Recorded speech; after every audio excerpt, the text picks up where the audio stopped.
Au cours des 20 dernières années, les isotopes stables sont devenus des outils d'investigation courants en écologie. Les applications sont nombreuses et variées. Détection des sources de pollution, compréhension des chaînes trophiques, étude des régimes alimentaires, mise en évidence d'activités microbiennes, traçage des flux de matière, reconstruction de l'histoire d'un paysage, impact de l'utilisation des terres sur la qualité de l'eau.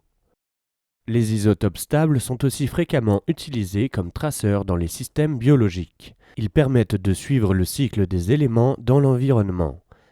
Ainsi, leur capacité à révéler les changements et les processus les a rendus de plus en plus importants pour les recherches en écologie. Ils ont aussi été utilisés avec succès pour suivre les mouvements migratoires des insectes, oiseaux et mammifères terrestres et marins. Les animaux qui migrent transportent leur signature isotopique qui peut être reliée à la chaîne alimentaire locale et à des situations géographiques. La signature isotopique des plumes, poils ou ongles reflète le régime alimentaire au moment où ils sont synthétisés, alors que celle des tissus musculaires est reliée à l'alimentation des dernières semaines et que la signature des os se rapporte à la diète tout au long de la vie de l'animal. Mais au fait, qu'est-ce qu'un isotope ? Les isotopes sont les formes d'un même atome qui diffèrent les unes des autres juste par le nombre de neutrons qu'on trouve dans leur noyau. Ils vont avoir le même nombre de protons, le même nombre d'électrons, mais un nombre de neutrons différent. Par exemple, le carbone 12 a 6 neutrons dans son noyau, alors que le carbone 13 en aura 7, un de plus. Et ce neutron en plus ne change rien aux particularités chimiques du carbone. On parle donc d'isotope lourd pour l'isotope, par exemple, du carbone qui possède 7 neutrons, et d'isotope léger pour celui qui en possède moins, par exemple le carbone 12 qui possède 6 neutrons. Isotope vient du grec iso pour même et topos pour place. Ce sont les emplacements du tableau périodique dans lequel se trouvent 120 éléments et leurs isotopes, à peu près 3000. Ces isotopes ont été fabriqués au moment du Big Bang et dans les étoiles où des réactions de fusion et de fission thermonucléaire fabriquent ces isotopes. La plupart de ces isotopes sont radioactifs, mais une partie d'entre eux sont dits stables et ne se désintègrent pas au cours du temps. Ils sont abondants, naturels, et on les trouve depuis des milliards d'années dans à peu près tout l'univers, et en particulier sur notre planète. Les isotopes en écologie. En écologie, on utilise principalement les isotopes du carbone, de l'azote, de l'oxygène, de l'hydrogène et du soufre. Ils sont abondants et on les trouve y compris dans nos organismes. Les isotopes stables sont dominés sur la planète par les formes les plus légères qu'on trouve en plus grande proportion dans la plupart des tissus biologiques. Ils sont détectables et mesurables pour étudier l'origine et le devenir de la matière organique dans un écosystème ou à l'échelle de la biosphère tout entière. On utilise aussi les isotopes radioactifs comme le carbone 14 ou le phosphore 32 pour mesurer la vitesse de certains processus ou pour dater l'âge de la matière organique. Comment mesure-t-on des isotopes stables ? Alors on va sur le terrain et puis on échantillonne l'échantillon qui nous intéresse, de l'air, de l'eau, de la végétation ou un tissu animal. On le ramène au laboratoire et on va le préparer, généralement en le séchant, en le broyant, et puis ensuite on va le passer dans un analyseur élémentaire qui va brûler l'échantillon pour transformer tout son carbone, tout son oxygène, son azote, son hydrogène, son soufre en gaz élémentaire, N2, CO2, oxygène. Et ces gaz élémentaires vont ensuite être introduits dans un spectromètre de masse où ils vont être accélérés et selon leur composition isotopique, ils vont faire un chemin plus ou moins long vers des capteurs qui vont compter le nombre d'isotopes pour chaque type d'atome, donc carbone, azote, oxygène, phosphore, soufre et hydrogène. Chaque type d'atome va être compté et on aura ainsi la composition isotopique de l'échantillon qu'on a prélevé. La composition isotopique. La composition isotopique d'un échantillon, c'est la quantité d'isotopes lourds de cet échantillon par rapport à la quantité d'isotopes légers du même échantillon. Par exemple, pour le carbone, ça sera la quantité de carbone 13 sur la quantité de carbone 12 de cet échantillon. Ensuite, pour pouvoir comparer différents échantillons de façon globale. On compare le ratio isotopique dont je viens de parler, de l'échantillon, à celui qu'on trouve dans des standards universels qui sont différents selon le type d'atome. Pour le carbone, il s'agit d'un fossile qui sert de référence. Pour l'azote, il s'agit de l'azote de l'air. Pour l'oxygène et l'hydrogène, on utilise la mer comme référence. Cette composition isotopique, cette différence entre la quantité d'isotopes lourds dans l'échantillon et celle que l'on trouve dans le standard universel pour le même atome, permet de calculer un delta, qui sera le delta C13 pour le carbone, le delta N15 pour l'azote, le delta O18 par exemple pour l'oxygène. Et ce delta, s'il est positif, signifie que l'échantillon a plus d'isotopes lourds que le standard universel. Et s'il est négatif, si on a un delta C13 négatif, cela veut dire qu'il y a moins de carbone C13 dans l'échantillon mesuré que dans le standard universel pour le carbone. Grâce à cette équation, on peut s'amuser à mesurer finalement la composition isotopique de tout un tas d'éléments autour de nous, comme le CO2 de l'air, le carbone qu'on trouve dans les plantes, le carbone que l'on trouve dans la matière organique, et ainsi de suite. Et on peut s'apercevoir, en regardant cette abondance naturelle des isotopes stables du carbone, par exemple, qu'on va trouver des valeurs très différentes dans l'environnement. Le delta C13 du CO2 atmosphérique n'a rien à voir avec le delta C13 des plantes, des arbres en particulier. Et ça, c'est dû à une particularité des isotopes lourds que je vais vous expliquer. Le fractionnement isotopique. Donc cette particularité des isotopes lourds, c'est que quand ils sont dans une molécule, quelle qu'elle soit, ils vont avoir tendance à ralentir la réactivité de cette molécule lors d'une réaction. C'est le cas par exemple pendant la photosynthèse dans un lac. Cette photosynthèse, qui est une activité enzymatique à l'intérieur des algues, va avoir tendance à plutôt prélever du CO2 dissous léger, avec un carbone 12, plutôt que du CO2 lourd avec un carbone 13. Et de cette façon, les algues vont avoir tendance à avoir une proportion plus importante de carbone 12 dans leur tissu que de carbone 13.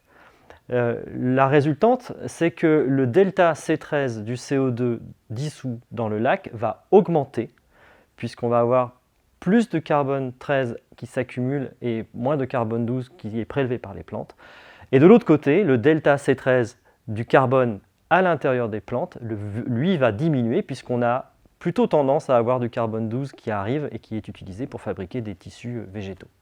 De la même façon, au fond du lac, avec un exemple cette fois-ci qui concerne l'azote, une activité microbienne qui s'appelle la dénitrification va faire évoluer les concentrations en nitrate en changeant leur rapport isotopique, en augmentant le delta quinzaine de ces nitrates. Cette particularité des isotopes lourds est due au fait qu'ils possèdent donc un neutron en plus dans leur noyau qui ralentit leur réactivité lors d'activités enzymatiques. Et ce ralentissement lors d'une activité enzymatique résulte dans le fait que le substrat de la réaction enzymatique va avoir tendance à s'enrichir en isotopes lourds, alors que le produit, lui, s'enrichira plutôt en proportion en isotopes légers. C'est ce qu'on appelle le fractionnement isotopique. On peut reprendre l'exemple du fractionnement isotopique dû à la photosynthèse, mais cette fois-ci, on va sortir du lac et on va se placer à l'échelle de la planète entière dans l'atmosphère. Le CO2 atmosphérique est utilisé par la végétation au cours des saisons et on voit donc sa concentration diminuer au printemps puis en été et remonter à l'automne quand les feuilles des arbres sont tombées au sol et sont en train d'être décomposées et qui relarguent leur CO2. Et dans le même temps, si on regarde le delta C13 du CO2 atmosphérique, on s'aperçoit qu'on peut aussi voir l'effet du fractionnement isotopique de la photosynthèse avec une augmentation du delta C13 au cours du printemps et de l'été, puis une diminution de ce delta C13 du CO2 atmosphérique à l'automne avec le retour du CO2 par la décomposition des litières. Les utilisations des isotopes stables en écologie. En écologie, on utilise les isotopes de différentes façons. On peut regarder l'abondance naturelle des isotopes dans l'environnement. Il s'agit de regarder la composition isotopique de différents échantillons dans l'espace ou dans le temps. On peut aussi faire de l'enrichissement en introduisant un substrat artificiellement enrichi en isotopes lourds et en regardant où est-ce qu'il se distribue au cours du temps. Et enfin, on peut aussi regarder plusieurs isotopes à la fois dans un même échantillon. C'est ce qu'on appelle des approches multi-isotopiques. Un exemple de l'utilisation de l'isotopie stable en écologie, c'est par exemple utiliser l'abondance naturelle d'un isotope pour répondre à un phénomène, pour comprendre un phénomène écologique qu'on observe. Par exemple, dans les zones humides de fond de vallée qui se situent entre les bassins versants agricoles et les cours d'eau, on observe souvent une disparition, une élimination des nitrates de la nappe qui partent et qui traversent la zone humide. La question c'est, est-ce que cette disparition est due à de la dilution, à l'uptake végétal ou à la dénitrification? Pour répondre à ces questions, on peut regarder le signal isotopique des nitrates et de l'azote dans la nappe et dans les tissus végétaux. Si la dénitrification est la seule activité responsable de la disparition des nitrates, alors on verra le signal isotopique des nitrates augmenter au fur et à mesure qu'ils sont éliminés dans la zone humide. Si c'est seulement la végétation qui, elle, est censée peu fractionner, à ce moment-là, on ne verra pas d'augmentation du delta quinzaine des nitrates au fur et à mesure qu'ils sont éliminés dans la nappe. Et puis si les deux sont responsables conjointement de cette disparition, alors le delta quinzaine augmentera non seulement dans les nitrates de la nappe, mais aussi dans les tissus de la végétation. Une des questions qu'on se pose en écologie, c'est d'essayer de suivre le flux de matière et d'énergie à travers les différents maillots du réseau trophique. Une façon de faire ça, c'est d'utiliser l'enrichissement en isotopes lourds. Par exemple, du coup, on peut ainsi enrichir artificiellement une source en isotope lourd et ensuite tracer son devenir dans l'écosystème étudié. Si on veut, par exemple, connaître le régime alimentaire d'un consommateur qui se trouve en haut de la chaîne trophique, on peut partir de la base de ce réseau trophique, faire pousser des algues dans un milieu enrichi en C13 inorganique, et on sait que les algues vont assimiler le signal qui est donné par ce ratio plus important d'isotopes lourds. Ils vont le transmettre à travers le réseau trophique et on pourra ainsi d'un côté tracer ce passage à travers les différents consommateurs qui vont donc se nourrir de la ressource alimentaire ciblée, et d'un autre côté, dans un système complexe, on peut aussi arriver à discerner quelles sont les sources alimentaires d'un consommateur plutôt que d'un autre. L'isotopie en écologie était au programme de la Summer School donnée par l'UMR Cartel. Après le cours, nous avons été récolter d'autres exemples d'utilisation des isotopes auprès des étudiants de l'Université Savoie-Mont-Blanc et de l'EPIA de Genève.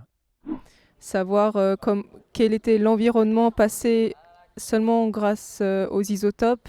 Par exemple, on savait qu'il y a eu une forêt, puis ensuite une savane, puis ensuite c'est redevenu une forêt. Et ensuite, coupler par exemple ces informations avec par exemple des fossiles et tout, ça peut nous permettre de mieux comprendre les écosystèmes qu'il y avait auparavant. Et franchement, je trouve ça trop bien. Voilà. Par exemple, il y avait un exemple en Australie là où ils regardaient les isotopes de l'azote. Les algues dans l'océan, donc surtout aux embouchures des affluents, en fait, elles vont consommer l'azote qui est apporté par les fertilisants qui de base étaient pour les cultures, mais qui vont se retrouver quand même dans l'eau qui est envoyée dans l'océan après par la suite. Il y a de l'eau, ça s'évapore, l'isotope il monte, celui qui est gardé, donc le plus léger, il se déplace avec l'air, il retombe. L'espèce en question boit ou mange les plantes chargées de cet isotope qui vient de retomber, elle migre et puis du coup on peut retrouver dans un point B une émission qui a été captée à un point A différente de l'endroit où ils sont et du coup retracer le parcours de l'espèce en question. On a eu un exemple sur les oiseaux, nous permet de savoir qu'ils migraient et pas tous comme on croyait avant. Et je trouve ça super intéressant parce que j'avais participé à un captage de lièvres pour pouvoir faire un suivi.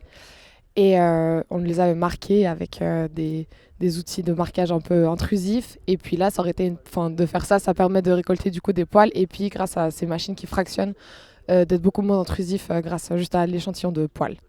Donc ça, c'était hyper intéressant et c'est cool parce que ça nous donne envie de découvrir de nouvelles manières de faire et d'aller plus dans ce sens-là. on est ce qu'on mange. Et donc, un prédateur ou un poisson va avoir les isotopes dans son corps et dans ses tissus de l'endroit d'où il vient. Et donc, un prédateur qui peut venir dans un lac, il va potentiellement prendre la niche écologique d'un poisson qui y est déjà, et ce poisson va changer de niche écologique et manger d'autres espèces. Et donc, on va pouvoir voir les isotopes qui le constituent. Et donc, on peut même remonter à la source et savoir pourquoi il s'est déplacé. Ouais, alors j'ai une inspiration, par exemple, pour étudier les échanges entre les populations, certaines espèces qui vont coloniser, enfin qui vont partir d'une population pour en rejoindre d'autres. On pourrait utiliser les isotopes pour tracer justement si une identité, un animal précis est issu de cette population de base, ou alors si elle vient d'une autre population et qu'elle s'est intégrée à cette population, par exemple. Un exemple concret, là, comme ça, j'en ai pas vraiment. Par contre, je me questionne sur le fait de s'en servir, par exemple, pour étudier les changements globaux, par exemple, des migrations de flore par rapport à la nutrition minérale, notamment l'azote.